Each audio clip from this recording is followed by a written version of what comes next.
Lucky గారు G Telugu news కోసం సమయం కేటాయించిన ధన్యవాదాలు. సో ఏంటి ఈ 2-3 డేస్లో జరగబోయే పరిణామాలు అమెరికా కూడా కీన్గా అబ్జర్వ్ చేస్తుందా 31st మీటింగ్ సంబంధించి?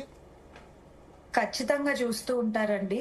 ఇది యాక్చువల్ గా ఒక పొలిటికల్ గేమ్ లాగా కూడా అనిపిస్తోంది. స్టార్టింగ్ లో అమెరికా ఏం చేశారంటే వేరే దేశాలని టారిఫ్స్ పెంచుతాము అని భయపెట్టి చాలా యుఎస్ మీద డిపెండ్ అయి ఉన్న కంట్రీస్ అందరూ వాళ్ళవి 0 టారిఫ్స్ చేసేసుకున్నారు. అదే స్ట్రాటజీ ఇండియా కూడా ప్లే చేద్దాం అన్నది ఇనిషియల్ గా అమెరికా స్టార్ట్ చేసింది ఆ ఉద్దేశంతోనే.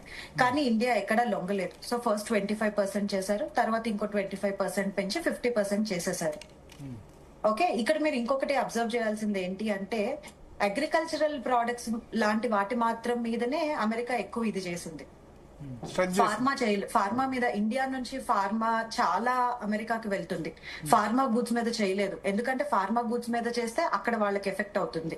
అక్కడ పేషెంట్లకి ధరలు పెరుగుతాయి, మందుల ధరలు పెరుగుతాయి. అది వేరే దగ్గర నుంచి కూడా తెచ్చుకోలేరు. మనం ఉన్నంత ఫార్మాలో మిగతా దేశాలు లేవు. కరెక్ట్. అందుకని వాళ్ళు స్ట్రాటజిక్ గా మనల్ని భయపెట్టడం కోసమని ఈ టారిఫ్స్ అనేది పెంచుతూ ఉన్నారు. అందుకనే ఇండియా కూడా ఎక్కడ లొంగకుండా ఆల్టర్నేటివ్ మార్కెట్స్ ఏంటి మనకి అన్నది వెతుక్కుంటోంది. అందులో భాగంగానే జపాన్ ని మీట్ అయినా, చైనాని మీట్ అయినా ఇండియా చేసేది అదే. మనకి యుఎస్ కాకపోతే ఆల్టర్నేటివ్ మార్కెట్స్ ఏంటి అన్న వెతుక్కునే పరిస్థితిలో మనం ఇందులో ఉన్నాము. కాబట్టి ఇప్పుడు మనం ఏం చేస్తున్నాము అన్నది యుఎస్ కూడా చాలా క్లోజ్ గా వాచ్ చేస్తూ ఉంటుంది మనల్ని ఇప్పుడు.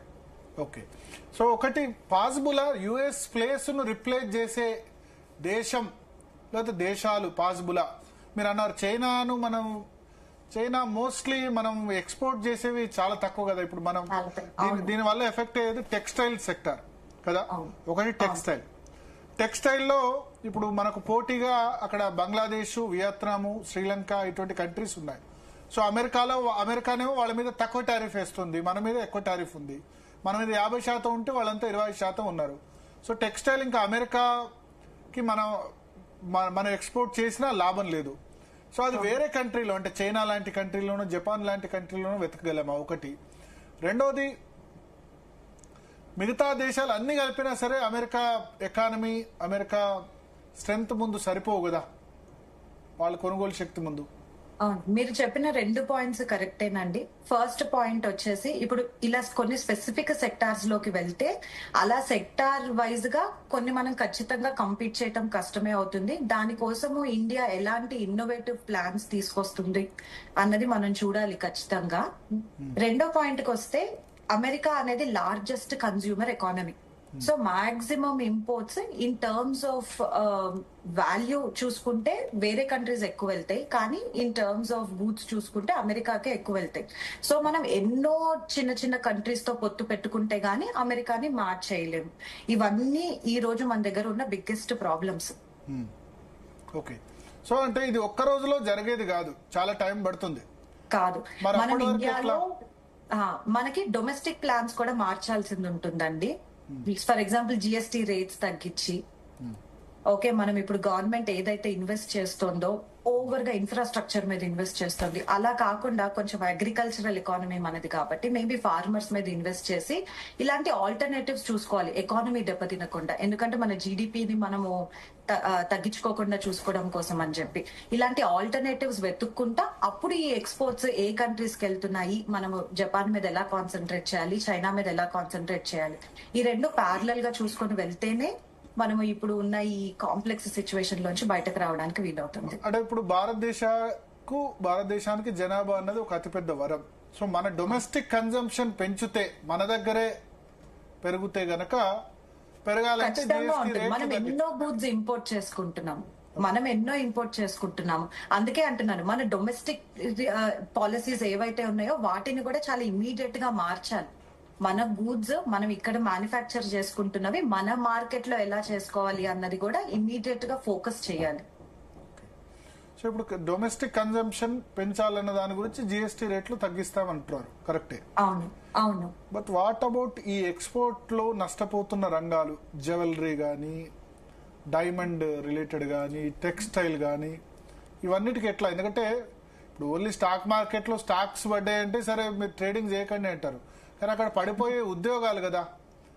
అవును, టెక్స్టైల్ అవును. నాకు తెలిసి వ్యవసాయం అందుకనే తర్వాత వ్యవసాయం తర్వాత అత్యధికంగా ఉపాధి పొందుతున్న రంగం టెక్స్టైల్, చేనేత, జౌళి రంగం దేశంలో. సో దాన్ని ఎట్లా ఓవర్కమ్ చేయాలి? అది చూడాలండి ఇప్పుడు ఎస్సీఓ సమ్మిట్ లో ఏం మాట్లాడతారో. అందుకని చెప్పి చైనాతో మాట్లాడటానికి జపాన్ తో మాట్లాడడానికి మోడీ గారు ఇప్పుడు ఈ మీటింగ్స్ అన్ని ఈ సీక్వెన్షియల్ గా పెట్టినది కూడా స్ట్రాటజిక్ గానే పెట్టారు. సో వాళ్ళు ఎలాంటి ట్రేడ్ పాలసీస్ డిస్కస్ చేస్తున్నారు, ఎందుకంటే జపాన్ కి మనకి చాలా పెద్ద ఇన్వెస్టర్. సో మేబీ మనం జపాన్ ని కన్విన్స్ చేయగలిగి ఈ టెక్స్టైల్ ఇండస్ట్రీస్ లో మనం ఇన్వెస్ట్మెంట్స్ తెచ్చుకోగలిగితే మన కాస్ట్ ఆఫ్ ప్రొడక్షన్ తగ్గించుకుంటే ఆ టారిఫ్స్ ఎక్కువైనా కూడా బయట ఉన్న ఎక్స్టర్నల్ మార్కెట్ ప్రైస్ ని మ్యాచ్ చేయడానికి ఛాన్సెస్ ఉంటాయి. మనకి రిసోర్సెస్ ఉన్నాయి కాబట్టి మీరు ఇందాక చెప్పారు జనాభా అన్నది మన బిగ్గెస్ట్ స్ట్రెంగ్త్. ఈ న్యాచురల్ రిసోర్స్ ని వాడుకుంటూ మన ప్రొడక్షన్ కాస్ట్ మనం ఎప్పుడైతే తగ్గించుకోగలుగుతామో ఈ టారిఫ్స్ కొంచెం ఒక 5% 10% ఎక్కువ అయినా కూడా ఇంటర్నేషనల్ మార్కెట్ లో ఇండియన్ గూడ్స్ కంపీట్ అవ్వగలుగుతాయి. ప్రొడక్షన్ కాస్ట్ తగ్గించుకోవడం పాసిబులా? చాలా కష్టం అండి, ఒక రోజులో అయ్యేది కాదు, కానీ డెఫినెట్లీ వేస్ అయితే ఉంటాయి. అంటే ప్రొడక్షన్ కాస్ట్ తగ్గాలంటే పనిచేసే వాళ్ళ ఎంప్లాయీస్ సాలరీస్ టెక్నాలజీ పెరగాలి, స్కిల్డ్ లేబర్ కావాల్సి వస్తుంది. వీటన్నిటికీ స్కిల్డ్ లేబర్ అంటే డెఫినెట్లీ హై పే ఉండాలి, పే హై ఉండాలి. ల్యాండ్ కాస్ట్, ఇవన్నీ ఇండస్ట్రీ పెట్టాలంటే ల్యాండ్ కలిపి కాస్ట్. మళ్ళీ ఇన్వెస్ట్మెంట్ దగ్గరికి వెళ్తాయి. జపాన్ మన స్టాక్ మార్కెట్ లో కూడా జాపనీస్ ఇన్వెస్ట్మెంట్స్ చాలా ఎక్కువ ఉంటాయి. కేవలం యుఎస్ ఇన్వెస్ట్మెంట్స్ హైలైట్ అవుతూ ఉండొచ్చు, కానీ యాక్చువల్ గా మన స్టాక్ మార్కెట్ లో జాపనీస్ ఇన్వెస్ట్మెంట్స్ కూడా చాలా ఉంటాయి. సో ఇలా మనము ఎక్కువ ఇన్వెస్ట్మెంట్స్ తెచ్చుకోగలిగితే ఆ క్యాపిటల్ ఏదైతే వస్తుందో దాన్ని గవర్నమెంట్ చాలా వైజ్ గా అలాట్ చేయాల్సింది ఉంటుంది. ఓకే, సో మరి ఇది ఓవర్ నైట్ లో జరిగేది కాదు. కాదు, ఖచ్చితంగా ఎట్లా మీకేమనిపిస్తుంది? ట్రంప్ దీన్ని కంటిన్యూ చేస్తారా 50% లేకపోతే? లేదు, నేనైతే ట్రంప్ గారు చేయరనే అనుకుంటున్నానండి. ఆయనది మనము ఎన్నో టర్మ్స్ నుంచి ఆయనది చూస్తూనే ఉన్నాము. ఏదో స్టార్ట్ చేస్తారు, మధ్యలో సడన్ గా ఇలా ఫ్లిప్ అవుతారు, మళ్ళీ నెక్స్ట్ పాలసీ మారిపోతుంది. సరే ఆయన ఇంకొక 3 years ఉంటారు, రేపు నెక్స్ట్ గవర్నమెంట్ మారితే మళ్ళీ పాలసీస్ చేంజ్ అయిపోతాయి. కాబట్టి ఇదైతే ఖచ్చితంగా పర్మనెంట్ కాదు, ఇది ఒక టెంపరీ హర్డిల్ ఇండియా ఫేస్ చేస్తోంది. ఇప్పుడు సరే 3.5 years అయితే ఆయనే ఉండాలి, అది నో డౌట్. లేకపోతే ఆయన గవర్నమెంట్ ఖచ్చితంగా ఉంటుంది, రిపబ్లికన్ పార్టీ గవర్నమెంట్ కదా. సో 3.5 years అన్నది చాలా లాంగ్ టైం. సో ఈ 1 month లోపల ఇప్పుడు ఐక్యరాజ్య సమితి సమావేశాలకి మోడీ అమెరికా వెళ్తారు. వెళ్ళినప్పుడు డెఫినెట్ గా ట్రంప్ తో బయలేటరల్ మీటింగ్ ఉంటుంది, ద్వైపాక్షిక. సో ఈ లోపు లేకపోతే ఆ తర్వాత ద్వైపాక్షిక మీటింగ్ తర్వాత మనం వెనక్కి తగ్గడమో లేదా వాళ్ళు వెనక్కి తగ్గడమో ఎక్స్పెక్ట్ చేయొచ్చా? ఖచ్చితంగా జరుగుతుందండి. అదే చెప్తున్నాను కదా, నేను చేసుకున్న ఎనాలిసిస్ ప్రకారం నాకైతే ఇది ఎకనామికల్ గా కంటే పొలిటికల్ స్ట్రాటజీసే నాకు ఎక్కువ కనపడుతున్నాయి.